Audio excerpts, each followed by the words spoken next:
त्रिवेणी संगम के जल का आपको क्या करना है। और देखिए, जो हम प्रयागराज महाकुंभ में जा रहे हैं और वहाँ से हम लोग बोतलों वगैरह में या जो प्लास्टिक का जो कैन वगैरह मिल रहा है तो उसमें हम त्रिवेणी संगम का जल भर कर के ला रहे हैं। वहाँ से हम वहाँ की मिट्टी भी लेकर के आ रहे हैं। तो दोस्तों, हमें उसका किस तरह से यूज करना चाहिए, किस जगह पर रखना चाहिए और लाने के बाद में उसका क्या करना चाहिए, तो आज का जो हमारा टॉपिक है वो इसी विषय पर है। ठीक है, तो आप लोग वीडियो में लास्ट तक बने रहिएगा और वीडियो को पूरा ज़रूर देखिए। नमस्कार दोस्तों, मैं नीलम सिंह आप सभी का अपने चैनल में स्वागत करती हूं। तो दोस्तों, कैसे हैं आप सभी? आई होप कि आप सभी अच्छे होंगे, स्वस्थ होंगे और मस्त होंगे। तो देखिए, प्रयागराज महाकुंभ जो 144 वर्षों बाद लगा हुआ है और बड़े ही सौभाग्य की बात है कि हम लोग उसमें जा कर के स्नान करके आ रहे हैं, क्योंकि ये जो गंगा स्नान है, ये जो त्रिवेणी संगम है और ये जो 144 वर्षों बाद लगा हुआ महाकुंभ है। तो दोस्तों देखिए, ये हमारी लाइफ में मतलब कि वापस नहीं आने का, ठीक है ना। जैसे वैसे तो देखिए, हर 6 साल बाद या 12 साल बाद कुंभ का जो स्नान है वो लगता ही रहता है, ठीक है। बट ये जो है ना महाकुंभ है, ये लाइफ में नहीं आने वाला है, ठीक है, क्योंकि 144 साल बाद ये जो महाकुंभ लग रहा है। तो ये तो मतलब कि हमारे बच्चों की लाइफ में भी नहीं आने वाला है। तो जहाँ तक हो सके आप लोग भी त्रिवेणी संगम प्रयागराज महाकुंभ में स्नान करके आइए। और देखिए, जब हम वहाँ से, वैसे तो जो प्रयागराज का जो जल है, गंगा जमुना सरस्वती जो संगम है, और जो हम वो जल भर करके लाते हैं, तो वैसे वो तांबे या पीतल के ही मतलब बर्तन में रखना चाहिए, लेकिन हम वहाँ से प्लास्टिक वगैरह के बर्तन में भी लेकर के आ जाते हैं, ठीक है। लेकिन जब हम उसको वहाँ से लेकर के आते हैं, तो लेकर के आने के बाद में हमें क्या करना होता है, सबसे पहले हमें उसको अपने किचन में रखना होता है, ठीक है। और किचन में 2-3 मिनट रखने के बाद में फिर उसको अपने घर का जो मंदिर है तो उस मंदिर में भी हम उसको रख सकते हैं, ठीक है। और देखिए, कोई भी सूतक लगता है ना, कोई सूतक लगता है या ग्रहण लगता है या घर में कोई मतलब छूत वगैरह हो जाता है, कोई मतलब कहते हैं ना कि हमारा ये ऐसा हो गया है, सूतक लग गया है, हम ये नहीं कर सकते हैं। तो देखिए, कोई भी सूतक वगैरह लगता है ना, तो हमारा हर चीज़ जो है ना वो मतलब अपवित्र हो जाता है। लेकिन जो गंगा जल है, और ये गंगा जल कभी भी अपवित्र नहीं होता है, ये हमेशा शुद्ध ही रहता है। चाहे आपके घर में कोई सूतक लगा हो या कुछ भी हुआ हो वैसा कार्य, मतलब तो उसमें भी ये जो गंगा जल है ना, ये हमेशा शुद्ध ही रहता है, ठीक है। तो इसको कोई भी, उसके बाद में देखिए, आप उसको अपने मंदिर में रख सकते हैं। और मंदिर में रखने के बाद में आपके घर में जैसे कोई कार्यक्रम होता है, जैसे हम शिव जी की पूजा करते हैं, शंकर भगवान की पूजा करते हैं, और शंकर भगवान की पूजा करने में अगर हम इस गंगा जल का उपयोग करते हैं, और कहते हैं ना कि गंगा, एक बूंद भी गंगा जल अगर हम अपने जल में मिला लेते हैं तो गंगा जल हो जाता है। तो उसके बाद देखिए, अगर आपने ये रखा हुआ है अपने घर के मंदिर में, और जैसे शिवरात्रि आ रही है या पूर्णिमा या अमावस्या, तो ऐसा तो नहीं है कि हम हर मतलब कि पूर्णिमासी को या अमावस्या को हम संगम चले जाएंगे, ऐसा तो नहीं हो सकता है ना, ठीक है। बट हम क्या करेंगे ना, अपने नहाने का जो पानी है ना, तो नहाने वाले पानी में आप 2 बूंद या 1 ढक्कन, मतलब जितना भी लेकर के आप आए हो उसके हिसाब से 2 बूंद डाल करके आप नहा लीजिए, आपको पूरा फल वही मिलने वाला है, ठीक है। तो और जो मिट्टी है, मिट्टी का जो है ना पार्थिव लिंग का आप स्थापना करके या तो तुलसी के क्यारी में डाल सकते हैं। आप जो तुलसी का गमला रखे हुए हैं, तो तुलसी के गमले में भी आप उस मिट्टी को उसमें डाल सकते हैं, ठीक है। और देखिए दोस्तों, ये जो गंगा जल है हमारा हर तरह से हर काम में उपयोग किया जाता है।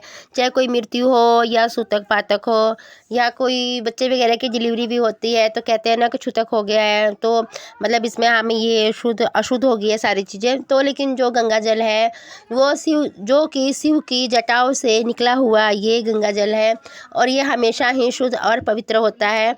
तो दोस्तों देखिए, मैं तो यही सलाह दूंगी, जो भी मेरे फ्रेंड्स हैं, जो भी मेरे भाई बहन, माता पिता, जो भी मेरे बड़े हैं या छोटे हैं, अगर आप लोग प्रयागराज जा रहे हैं स्नान करने के लिए, तो आप लोग गंगा जल वहाँ से त्रिवेणी संगम का जो जल है वो लेकर के ज़रूर आइएगा, ठीक है। और इस जल से आने वाली है जो महाशिवरात्रि हमारी, तो महाशिवरात्रि को भोले बाबा को, भगवान शंकर को जल के लोटे में त्रिवेणी संगम का जो ये जल है डाल करके ज़रूर शिव जी के ऊपर ज़रूर चढ़ाइएगा, ठीक है। तो इसका बहुत ही ज़्यादा उपयोग किया जाता है। और देखिए दोस्तों, ऐसा भी कहा जाता है कि स्नान, ध्यान और दीपदान और धन दान, ठीक है, अन्नदान का, ठीक है, अगर आप संगम से स्नान करके आ रहे हैं या किसी पवित्र जगह पर जा रहे हैं या किसी कोई महातीर्थ है, तो ऐसी जगह पर से अगर आप जा रहे हैं या स्नान करके आ रहे हैं, तो घर पर आने के बाद में आपको क्या करना होता है ना, कि जैसे कि आप कन्याओं को पूजन कीजिए, या ऐसा नहीं कर सकते हैं तो आप जैसे कि जो दान होता है, अन्न दान होता है, तो आप एक ब्राह्मण को आप मतलब कि एक समय का भोजन का आप अन्नदान दे सकते हैं, ठीक है। कहने का आश्रय ये है ना कि देखिए, जैसे आप त्रिवेणी संगम गए हैं, मान लीजिए कि आप त्रिवेणी संगम गए हैं, ठीक है, और वहाँ से अगर आप स्नान करके आ रहे हैं तो आपने स्नान तो कर लिया और उसके बाद आपने त्रिवेणी संगम में दीपदान भी कर दिया, ठीक है। स्नान हो गया, दीपदान हो गया, ध्यान हो गया, वहाँ पर बैठ के आप अपने पितरों का, अपने पूर्वजों का और अपने जो इष्ट देव है सबका आपने ध्यान दिया, ठीक है। और जब आप घर आते हैं लौट करके, तो घर आने के बाद में हमें अन्न का भी दान देना चाहिए, ठीक है। अन्न का दान आप अपने सामर्थ्य के अनुसार से दे सकते हैं, ठीक है। जैसे कि आपकी जितनी भी सामर्थ्य है, तो आप ब्राह्मणों को बुला करके घर पे भोजन करा सकते हैं, या कन्याओं को भोजन करा सकते हैं, या भंडारा करवा सकते हैं। ये आपकी अपनी सामर्थ्य के ऊपर डिपेंड करता है, ठीक है ना। जितनी भी आपकी जो भी सामर्थ्य है, जितनी आपकी मतलब कि ये नहीं बोला जा रहा है कि आपको इतना ही करना है, ऐसा कुछ नहीं है। आप अपने सामर्थ्य के अनुसार से कर सकते हैं। और देखिए, ज़्यादा कुछ नहीं तो आप एक समय का ब्राह्मण का भोजन जो है त्रिवेणी संगम से अपने घर आने के बाद में आप एक समय का ब्राह्मण का भोजन जरूर दान दीजिएगा, ठीक है। ये अन्नदान हो जाता है, ठीक है। तो ऐसा करना बहुत ही ज़्यादा ज़रूरी होता है, ठीक है। क्योंकि देखिए, जो त्रिवेणी संगम हम गए हैं, ये एक महान पुण्य भूमि है, ठीक है। क्योंकि यहाँ पर जो बड़े बड़े पुण्य आत्मा आए हैं, स्नान किए हैं हमारे जो, तो ये महान पुण्य भूमि है, ठीक है। तो वहाँ से स्नान करने के बाद में आने पर हमें घर पर ब्राह्मण को एक समय का दान देना चाहिए, ठीक है। बाकी आपकी जितनी भी इच्छा शक्ति हो आप दे सकते हो, आप ब्राह्मणों को घर पे बुलवा के भोजन करवा लीजिए चाहे, ठीक है। तो आप इस बात का थोड़ा ख्याल रखिए। और देखिए दोस्तों, आप त्रिवेणी संगम जा रहे हैं अगर, तो वहाँ पर गंगा, जमुना और सरस्वती, ये जो हमारी त्रिदेवियाँ हैं, तो आप इनके लिए एक वस्त्र स्वरूप साड़ी ले जाइएगा। और देखिए, तांबे के एक कलश में एक हल्दी की गांठ और सुपारी और एक का सिक्का डाल करके उसके ऊपर नारियल के ऊपर चुनरी लपेट करके और फिर उसको उसमें समर्पित करना चाहिए, ठीक है। देखिए, ऐसा करने से क्या होता है कि अगर हम ये चीज़ समर्पित करते हैं, क्योंकि तीनों देवियाँ वहाँ मिली हुई है संगम में, और हम त्रिदेवियों को अगर समर्पित करते हैं, तो हमारे जो भी दुख है, कष्ट है, हमारे जीवन के सभी दुख दूर हो जाते हैं। और जो मलाह होते हैं ना उसमें, तो जो वो मलाह है ना, वो साड़ी ले जाते हैं अपने घर पे, या नारियल ले जाते हैं, जो लोटा आपने किया है दान में वो लोटा ले जाते हैं। तो उनके ले जाने से क्या होता है ना कि हमारे जो भी दुख तकलीफ होते हैं, जो हमारी इच्छाएं होती है, वो हमारी पूर्ण होती है, ठीक है। तो ऐसा आप ज़रूर कीजिएगा, ठीक है। और देखिए, अगली बात क्या है ना कि जब भी हम वहाँ से जल लेकर के आते हैं, तो जो भी ज़रूरतमंद है, तो ज़रूरतमंद को हमें कुछ पैसे वहाँ देना चाहिए, मतलब कि दान देना चाहिए। पैसे देने का मतलब नहीं है, मतलब कि वहाँ हमें दान देना चाहिए जो भी ज़रूरतमंद है वहाँ पे, ठीक है। तो देखिए, जो बड़े बड़े साधु संत महात्मा वगैरह होते हैं ना, तो उनको तो सभी दान दे देते हैं। लेकिन जो आप देखते होंगे कि जब भी हम घाट पर जाते हैं नहाने के लिए, या कोई भी बड़े तीर्थ पर जाते हैं, तो वहाँ पर ऐसे भी मतलब बैठे होते हैं जो कि अपंग होते हैं एक तरह से। तो ऐसे लोगों को मतलब दान देने से, ऐसे व्यक्ति को दान देने से हमारी जो होती है ना, हमारे जो दुख वगैरह होते हैं, जो कष्ट होते हैं, या जो हमारे पूर्वज जो कहते हैं ना कि पितृदोष है, तो वो पितृदोष से भी हमें निवारण मिलता है। तो हमें ऐसे व्यक्ति को दान जरूर से ज़रूर देना चाहिए, मतलब जिसको कि दान की ज़रूरत है, ठीक है। देखिए, जो बड़े बड़े संत हैं, साधु महात्मा है, ये तो उनको तो कोई भी दान दे देता है, ठीक है।